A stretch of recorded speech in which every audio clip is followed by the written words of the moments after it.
para sa mga taong ano, yung masyadong sensitibo.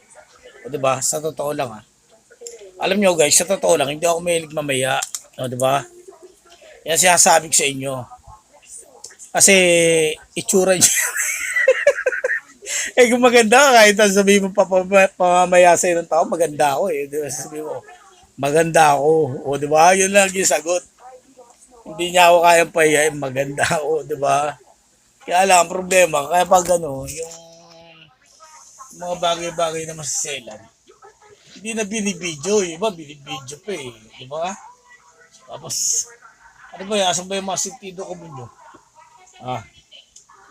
Sa totoo lang, yung utak mo kasi, yung utak nyo, sa totoo lang, wala eh.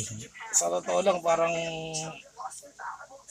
hindi ko alam kung, ano ba yan, gusto nyo palabasin? Nang-insulto ba kayo?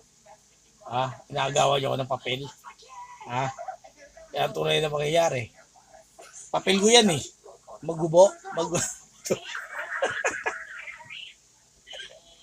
Ano ba? Sabi ko kasi magpo-porn actor nga ako sa Amerika. Yan ang tunay na pangyayari. Kaya binibigyan ko sila binibriefings ko sila. Huwag kayo mag-type ng mukha. O diba, malay mo, makulab kayo ng tag-ibang basta, di swerte ka.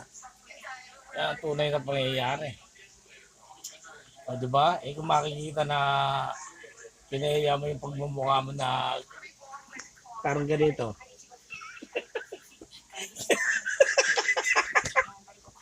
Pinahiya mo na kamaski, o diba? Hindi naman sa paninira yun Kasi kailangan, pag pinasok mo yung ganyang content, matigas sa mukha mo. O diba? Hindi ka mahihiya. O diba? Kasi kumikita ka naman ng pera doon. Diba? Pag sumusobra yung mga pera nyo, di share nyo sa akin. Ganun lang. Kaya hindi na ako nanonood dun eh. Ngayon, sa totoo lang. Parang nababastasan ako kasi nakatakip yung mga mukha eh.